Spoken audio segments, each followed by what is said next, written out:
Press the bell icon on the YouTube app and never miss another update.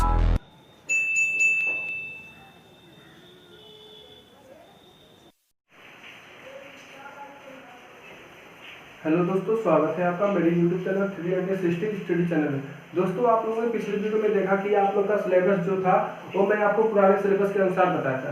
लेकिन दोस्तों, आप लोग को फिर से मैं बता दूं कि आप लोग का जो 30% सिलेबस कम हुआ था उसी के अकॉर्डिंग आप लोग को पढ़ना है, क्योंकि आप लोग के एग्जाम में उसी 30% सिलेबस को हटाकर बाकी जितने सिलेबस बचे उसी के अकॉर्डिंग आप लोग के एग्जाम में क्वेश्चन आएंगे। तो आप लोग का जो 30% सिलेबस कम हुआ है उसी के अकॉर्डिंग आप लोग पढ़ेंगे और उसी के अकॉर्डिंग मैं आप लोग का वीडियो बनाऊंगा। तो दोस्तों, आप लोग को बता दें कि जो आप लोग का पहला चैप्टर है वो संख्या पद्धति, नंबर सिस्टम। इसमें संख्याओं को लेकर बात की जाती है। इसमें संख्या कितनी होती है इसी चैप्टर में बात की जाती है। इसमें संख्या पद्धति में सिर्फ संख्याओं के बारे में बात की जाती है। संख्या पद्धति में दोस्तों आप लोग का कुल 8 भाग होगा। इसे भाग 1 में आप लोग का परिचय का, जिसमें आप लोग का वीडियो आज परिचय के रूप में होगा, भाग 1 के रूप में होगा, जिसमें आप लोग का पूरा चैप्टर के बारे में आप लोग को परिचय बताऊंगा। और भाग 1, 2, 3, 4, 5, 6, 7 तक आप लोग का जो भी एक्सरसाइज होगा उसको मैं हल करूंगा। और भाग जो 8 होगा आप लोग के लिए वो होमवर्क रहेगा। उसमें इंपॉर्टेंट क्वेश्चन मैं हल कराऊंगा जो आप लोग के एग्जाम के अकॉर्डिंग वो क्वेश्चन बहुत महत्वपूर्ण होगा। इसलिए आप लोग जो मैं लास्ट वाला भाग 8वां बनाऊंगा वो आप लोग क्वेश्चन इंपॉर्टेंट उसको ध्यान से देखिएगा। और दोस्तों, आप लोग कापी, जब भी आप लोग मेरा वीडियो देखें आप लोग कापी और कलम लेकर बैठे, क्योंकि जैसे जैसे मैं आप लोग को क्वेश्चन बताता जाऊंगा, जो भी टॉपिक बताता जाऊंगा वो आप लोग कापी पर नोट करते जाइएगा। तो दोस्तों, सबसे पहले आता है संख्या पद्धति में प्राकृतिक संख्या। दोस्तों, यह संख्याएं 1 से अनंत तक होती है। यानी कि दोस्तों, अगर हम संख्या गिनना शुरू कर दे तो 1 से अनंत तक जहां तक हम लोग गिन सकते हैं वह होता है प्राकृतिक संख्या। जैसे दोस्तों 1, 2, 3, 4, 5, यानी कि आप लोग जहां तक गिनती गिन सकते हैं वहां तक आप लोग का प्राकृतिक संख्या होगा। यानी कि गिनती असीमित होगा, यानी कि आप जहां तक गिनना चाहे वहां तक गिन सकते हैं। आप लोग का जितना भी संख्या गिनेंगे वो प्राकृतिक संख्या बढ़ता जाएगा। लेकिन हाँ, प्राकृतिक संख्या में 0 नहीं रहता है। और उसके बाद आता है आप लोग का पूर्ण संख्या। पूर्ण संख्या अल्फाबेट के कैपिटल लेटर W के से डिनोट करते हैं और प्राकृतिक संख्या को अल्फाबेट के कैपिटल लेटर N से डिनोट करते हैं। पूर्ण संख्या, यह संख्या 0 से अनंत तक होती है। यानी कि दोस्तों, प्राकृतिक संख्या जो है आप लोग का वो 1 से शुरू होता है और अनंत तक होता है। लेकिन जो पूर्ण संख्या होता है वो 0 से अनंत तक होती है। यानी कि आप लोग का 0, 1, 2, 3, 4, यानी कि आप लोग जहां तक गिनती शुरू करेंगे, जहां तक आप लोग लिखेंगे वो आप लोग का पूर्ण संख्या हो जाएगा। और तीसरा नंबर पर आता है पूर्णांक। पूर्णांक को अल्फाबेट के कैपिटल लेटर Z से डिनोट करते हैं। सभी पूर्ण संख्या तथा ऋणात्मक संख्याएं 0 के साथ मिलाकर पूर्णांक बनाते हैं।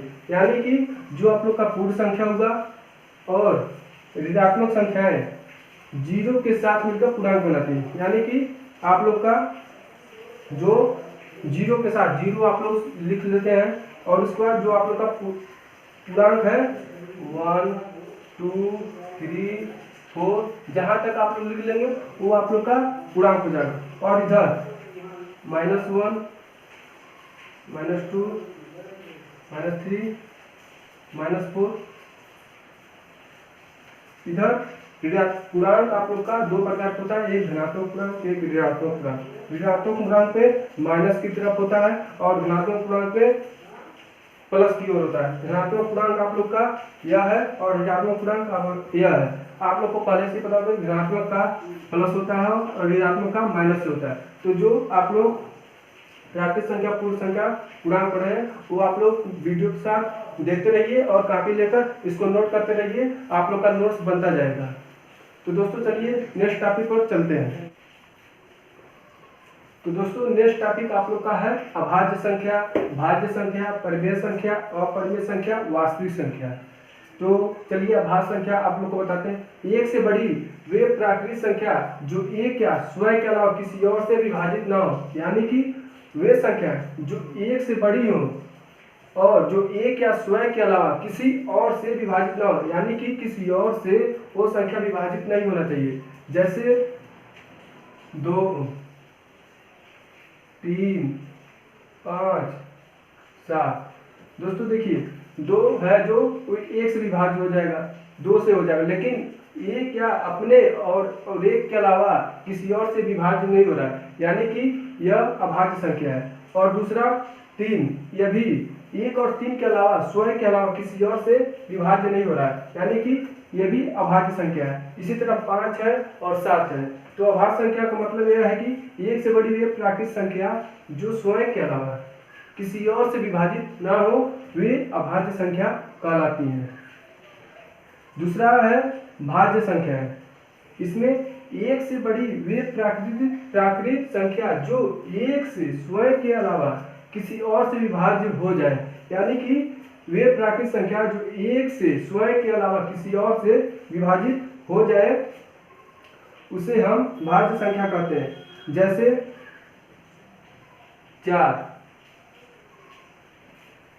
4 में देखिए दोस्तों 1 से भी कट जाएगा, विभाज्य हो जाएगा, 2 से भी हो जाएगा और 4 से भी होगा, यानी कि यह 1 से भी होगा, 2 से भी होगा, 4 से भी होगा, यानी कि यह 1 और स्वयं से भी विभाज्य हो जा रहा है और स्वयं के अलावा किसी और से भी विभाज्य हो जा रहा है, इसलिए इसे हम भाज्य संख्या कहते हैं 4 को। 1 से बड़ी वे प्राकृत संख्या जो 1 या 1 से स्वयं के अलावा किसी और से विभाजित हो जाए उसे हम भाज्य संख्याएं कहते हैं। तीसरा आता है परिमेय संख्या। इन संख्याओं को P/Q के रूप में लिखते हैं। परिमेय संख्या आप लोग के एग्जाम के अकॉर्डिंग बहुत इंपॉर्टेंट है और परिमेय संख्या आगे आप लोग के एग्जाम में बहुत पूछेंगे और आपके पढ़ाई में परिमेय संख्या बहुत इंपॉर्टेंट है। इससे P/Q के रूप में लिखते हैं, यानी कि इसे अट्टे-बट्टे के रूप में लिखते हैं। जैसे 2/3 जिसे हम भिन्न कहते हैं, अगर हम भिन्न को 2/3 यह भिन्न है 2/3 यह P/Q के रूप में है, यानी कि यह परिमेय संख्या है। अब उसके बाद चलते हैं अपरिमेय संख्या। वे संख्याएं जिन्हें P/Q के रूप में नहीं लिखा जा सकता है उन्हें हम अपरिमेय संख्या कहते हैं, यानी कि परिमेय संख्या में P/Q के रूप में जिन्हें लिखा जाता है उन्हें हम परिमेय संख्या कहते हैं, और जिन्हें P/Q के रूप में नहीं लिखा जाता है, भिन्न के रूप में नहीं लिखा जाता है, उन्हें हम अपरिमेय संख्या कहते हैं। इसके एग्जाम्पल में देख लीजिए √2, √3 पाई। और बहुत से लोग अब कहेंगे कि पाई हमारा परिमेय संख्या है क्योंकि इसका मान होता है 22/7। तो आप लोग को मैं बता दूं जो पाई का 22/7 मान है वो एग्जैक्ट मान नहीं है।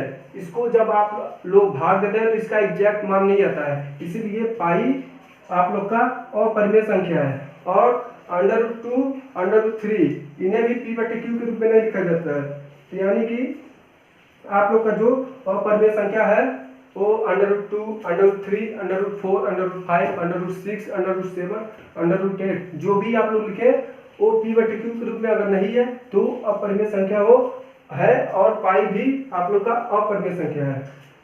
और लास्ट में आता है आप लोग का वास्तविक संख्या। सभी संख्याओं का संग्रह, यानी कि जो आप लोग संख्या पढ़े हैं, अभाज्य संख्या, भाज्य संख्या, परिमेय संख्या, अपरिमेय संख्या, प्राकृत संख्या, पूर्ण संख्या, जो भी आप लोग संख्या पढ़े हैं अभी तक वो आप लोग का वास्तविक संख्या के अंदर आता है, यानी कि सभी संख्याओं का संग्रह ही वास्तविक संख्या कहलाता है। तो चलिए अब नेक्स्ट टॉपिक की ओर चलते हैं। नेक्स्ट टॉपिक है वास्तविक संख्या और उनके दशमलव प्रसार, जिसमें पहला टॉपिक है शांत। इस स्थिति में शेष शून्य हो जाता है, यानी कि आप लोग का जो टॉपिक है शांत, इस स्थिति में शेष शून्य हो जाता है। यानी कि जैसे एग्जाम्पल हम लोग मान लेते हैं, एग्जाम्पल समझ जाइए 1/2, इसे हाफ पढ़ते हैं या आधा पढ़ते हैं। 1/2 अगर हम इसमें भाग दें 2 का 1 में, तो 1 में भाग नहीं जाता है तो हम इसके लिए दशमलव लगाते हैं और जो लगाते हैं 2×5 होता है 10, जिसका आंसर होगा हम लोग का। और यहाँ पर शेषफल 0 हो जाता है। शेषफल इसमें इस स्थिति में शेष शून्य जाता है, यानी कि शेष यहाँ पर शून्य जा रहा है, इसलिए यह 1/2 अशांत के अंतर्गत आता है, इसलिए इसको लिखते हैं 0.5। यही आप लोग का अशांत का एग्जाम्पल है। और दूसरा टॉपिक है अनवसानी आवर्ती। इसका दूसरा भी नाम है अशांत आवर्ती, यानी कि इस स्थिति में शेष की पुनरावृत्ति होती है, यानी कि जो आप लोग का शेष बचता है उसका पुनरावृत्ति होती जाती है, यानी कि जो शेष बचता है वही शेष बचते जाता है। उसका एग्जाम्पल आप लोग का है 1/3। 3 में जब आप लोग 1 का भाग देंगे तो आप लोग का जो पुनरावृत्ति होता है, जो शेष होता है, वो पुनरावृत्ति होता जाता है। मैं आप लोग को दिखा दे रहा हूँ। 3 में 1 का भाग ले जाएगा तो यहाँ पर हम दशमलव लगाएंगे और 0 लगा देंगे। 3 तरीका होता है 9, शेष बच जाता है 1। फिर यहाँ पर हम लोग 0 बढ़ाते हैं, फिर 3 तरीका 9 हो जाता है। फिर हम लोग ऐसे करते जाएंगे और शेषफल हम लोग का पुनरावृत्ति होती जाएगी। इसलिए जो शेष, इस स्थिति में शेष की पुनरावृत्ति होती है, जो शेष की पुनरावृत्ति हो रही है वो सेम हो रही है। इसलिए इसमें जो एग्जाम्पल है 1/3, इसको हम लोग 0.3333, इसका एग्जाम्पल आसान आवर्ती का एग्जाम्पल 1.3 होगा, जिसको हम दशमलव में 0.3333 लिखते जाएंगे और जब तक हम लोग इसमें भाग देते जाएंगे शेषफल यही होता जाए बचता जाएगा और भाग 0.333 में होता जाएगा। उसके बाद लास्ट आता है आप लोग का आसान आवर्ती। इस स्थिति में शेष की पुनरावृत्ति नहीं होती, यानी कि जो आप लोग का शेष होता है इसमें शेष की पुनरावृत्ति नहीं होती है। जैसे आप लोग को मैं एग्जांपल दिखा दे रहा हूँ, √2 और पाई। √2 का मान होता है आप लोग का 0.4142, यानी कि जो आप लोग का इसमें शेष की पुनरावृत्ति सेम नहीं होती, इसमें शेष की पुनरावृत्ति नहीं होती, यानी कि जो शेष होता है उसकी पुनरावृत्ति नहीं हो रही है। इसलिए 0.4142 आसान अनावर्ती के अंतर्गत आता है। इसका एग्जाम्पल √2 पाई, √3 भी है, √4 भी है, √5 भी है। जो भी आप लोग रूट में लिखे वो आसान अनावर्ती के अंतर्गत आएगा। तो आप लोग का जो टॉपिक था वास्तविक संख्या और उनके दशमलव प्रसार, ये वास्तविक संख्या और उनके दशमलव प्रसार में 3 टॉपिक है, आसान आवर्ती, आसान अनावर्ती। तो चलिए नेक्स्ट टॉपिक की ओर चलते हैं। तो दोस्तों आप लोग के संख्या पद्धति चैप्टर का लास्ट टॉपिक है घातांक नियम। जो घातांक नियम का जो परिचय है, जो भागवान का जो परिचय मैं आप लोग को शुरू में बताया था, वो आप लोग का लास्ट टॉपिक है घातांक नियम। घातांक नियम में 4 नियम है। पहला नियम है a⁴m dot a⁴n equal e⁴m+n। e⁴m+1 कैसे हुआ वो आप लोग को मैं एक एग्जांपल के माध्यम से मैं आप लोग को बता दे रहा हूँ। जैसे कि आप लोग समझ जाइए 2⁵ है, यानी कि 2⁵3, 2⁵4, 2⁵5।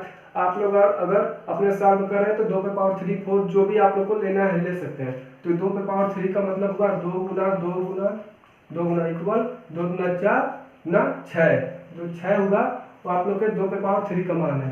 तो चलिए इस फार्मूले के आधार पे हम क्वेश्चन लगाते हैं। समझ जाइए 2⁵3 × 2⁵2 है, इक्वल इसको कैसे हम लोग इसके माध्यम में लिखेंगे a⁴m+n, जिसके ऊपर पावर रहता है अगर वो समान है, इसमें a के पावर m है गुना a⁴n है, यानी कि जिस a और a दोनों समान है, लेकिन जो उसके ऊपर घात है वो असमान है, उससे हमें कुछ नहीं लेना देना। लेकिन जिसके ऊपर है अगर वो समान है तो हम लोग इस फार्मूले के आधार पर हल करेंगे। तो हम लोग का जो a है वो दोनों सेम है, तो हो जाएगा 3 + 2 इक्वल 2⁵5, यानी 2⁵5 हुआ आप लोग का। 2⁵5 का मान हो जाता है 2 गुना 2 गुना 2 गुना 2 गुना 2, 2 दूनी 4, 4 दूनी 8 दूनी 16, 16 दूना 32, जो 32 हुआ वो आप लोग का a⁴3 गुना 2⁵2 का मान है। और नेक्स्ट टॉपिक सूत्र है आप लोग का a⁴m के पावर n। तो इसका एग्जांपल आप लोग को मैं दे रहा हूँ 2⁵3/2, यानी कि जो आप लोग के a⁴m के पावर जो रहता है, अगर पावर के ऊपर जो पावर रहता है तो दोनों पावर का गुणा हो जाता है, दोनों पावर का गुणा हो जाता है। और बाकी जो होता है आप लोग जब गुणा हो जाएगा तो इस तरह आ जाएगा आप लोग का, इस तरह आ जाएगा आप लोग का जो भी सवाल रहेगा इस तरह आ जाएगा और आप लोग सिंपली हल कर सकते हैं। जैसे मैं आप लोग को बता रहा हूँ 2⁵3 है, 3 और 2 का गुणा हो जाएगा, 3 और 2 हो जाएगा 3 × 2 = 6, तो 2⁵6 हो गया जिस तरह मैंने आप लोग को यहाँ पर बताया 2 पे पावर 5 और उसी माध्यम से उसी तरह आप लोग हल करेंगे 2 पे पावर 6। 2 पे पावर 6 का मान होगा 2 गुना 2 गुना 2 गुना 2 गुना 2 गुना 2 गुना, इसका मान हुआ 2 2 जा 4, 4 2 जा 8, 8 2 जा 60, 62 जा 32, 32 जा 64, जो 64 हुआ और 2 पे पावर 6 का मान है। यानी कि जो आप लोग का क्वेश्चन था 2 पे पावर 3 पे पावर 2, उसका मान हुआ आप लोग का 64। यानी कि जो फार्मूले में था ए पे पावर m पे पावर m, यानी कि जब पावर के ऊपर पावर रहता है तो यह आप लोग का फार्मूला हो जाता है ए पे पावर m डॉट l। और तीसरा आप लोग का फार्मूला है ए पे पावर m अपॉन ए पे पावर n। तो इसके लिए मैं आप लोग को एक क्वेश्चन दिखा दे रहा हूँ, जैसे 2 पे पावर 4 और 2 पे पावर 2। यानी कि जो आप लोग का ए पे पावर है, ए के पावर अलग है और ए पे पावर n ये भी अलग। m और n का मान यहाँ पर देखिए दोनों अलग, ए यहाँ पर 4 है और यहाँ पर 2 है, लेकिन जो ए है वो समान है। जब ए समान रह जाता है तो आप लोग का जब इसको ऊपर ले जाते हैं, जब इसको आप लोग ऊपर ले जाएंगे तो माइनस हो जाता है। जैसे कि आप लोग का कोई 20 गणित हल करते हैं, अगर माइनस है, अगर उधर ले जाते हैं आप लोग का प्लस हो जाता है।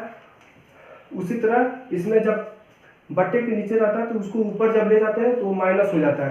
तो माइनस हो जाएगा तो आप लोग का हो जाएगा 2 पे पावर जो 4 है 4, और जो इसके नीचे जो बट्टे के नीचे जो पावर है ए पे जो पावर होता है n के जगह जो यहाँ पर पावर है 2, वो उसका माइनस हो जाता है। यहाँ पर देखिए जो फार्मूले में है ए पे पावर m माइनस है, जो n है जो उसका माइनस हो जाएगा, इसका हो जाएगा 2 पे पावर 4 में से 2 घटेगा तो 2 हो जाएगा। इसका आंसर हो जाएगा 2 गुणे 2 इक्वल 4। यानी कि 2 पे पावर 4 अपॉन 2 पे पावर 2 के का मान है 4, जो आप लोग को इस सूत्र के माध्यम से मैं बताया हूँ। ए पे पावर m अपॉन ए पे पावर n इक्वल ए पे पावर m माइनस n। और लास्ट फार्मूला है ए पे पावर m बी पे पावर m इक्वल, दोस्तों यहाँ पर इक्वल रहेगा ए पे पावर m और बी पे power m equal A B के पावर m हो जाएगा। तो इसके लिए मैं एक क्वेश्चन दे रहा हूँ 2 पे पावर 2 और 3 पे पावर 2। यानी कि जो आप लोग का के पावर है ए पे पावर जो है m, बी पे पावर जो है m, दोनों समान है। यानी कि m और m यहाँ पर समान है और यहाँ पर भी समान। जब m और m समान हो जाते हैं तो a रहे या b रहे चाहे कुछ भी रहे तो उसका जो m होता है वो उसके पावर चला जाता है, और जो ए बी होता है ये उसका दोनों का गुना हो जाता है। तो जो 2 पे पावर 2 है और गुणे 3 पे पावर 2 है तो इसका हो जाएगा 2 गुणे 3 पे पावर 2, और इसको हम लोग हल कर लेंगे। 2 3 जा 6, 6 पावर 2 हो गया तो इसका हो गया 6 गुणे 6 इक्वल 36। इस 2 पे पावर 2 गुणे 3 पे पावर 2 का मान हो गया 36, जो आप लोग को मैं इस सूत्र के माध्यम से हल किया हूँ। जैसे जो सूत्र था आप लोग का ए पे पावर m गुणे बी पे power m equal A B पे पावर m। जो ए बी है वो एक साथ हो जाता है, गुना हो जाता है, और जो m होता है वो उसके पावर चला जाता है। तो आप लोग यह घातांक नियम के अंतर्गत यह 4 फार्मूला पढ़े हैं। तो दोस्तों जो आप लोग का यह संख्या पद्धति का जो परिचय था, भागवन का जो परिचय था, वो आप लोग को मैं पूरा डिटेल्स बता दिया हूँ। तो दोस्तों आज के वीडियो में आप लोग को भागवन का जो भी चैप्टर है संख्या पद्धति, उसका जो भी डिटेल्स है, जो भी उसका फार्मूला था, जिस फार्मूले के आधार पे आप लोग को क्वेश्चन हल करना, वो आप लोग को पूरा मैं डिटेल्स बता दिया हूँ। और आप लोग जो भी क्वेश्चन फार्मूला बताया हूँ उसके बेस पर जो भी अगर क्वेश्चन है तो आप लोग उस क्वेश्चन को हल कीजिए। अगर वह क्वेश्चन नहीं आता है तो आप लोग मेरे व्हाट्सएप नंबर 9120522430 पर आप लोग मैसेज कीजिए। उस क्वेश्चन को प्रिंट फोटो लेकर हमारे व्हाट्सएप नंबर पर मैसेज कीजिए। मैं आप लोग को क्वेश्चन हल करके नेक्स्ट वीडियो में अपलोड कर दूंगा। और आप लोग का नेक्स्ट वीडियो कल आएगा और उसमें एक्सरसाइज 1.1 का अध्ययन किया जाएगा। तो दोस्तों अगर आप लोग को वीडियो अच्छा लगा तो वीडियो को लाइक कीजिए, चैनल को सब्सक्राइब कीजिए और ज़्यादा से ज़्यादा दोस्तों में शेयर कीजिए और अपने क्लासमेट्स को भी शेयर कीजिए। और जो लोग वीडियो पर नए हैं वो लोग वीडियो को लाइक कीजिए और चैनल को तुरंत सब्सक्राइब कीजिए और ज़्यादा से ज़्यादा दोस्तों में शेयर कीजिए और अपने क्लासमेट्स में। थैंक यू दोस्तों।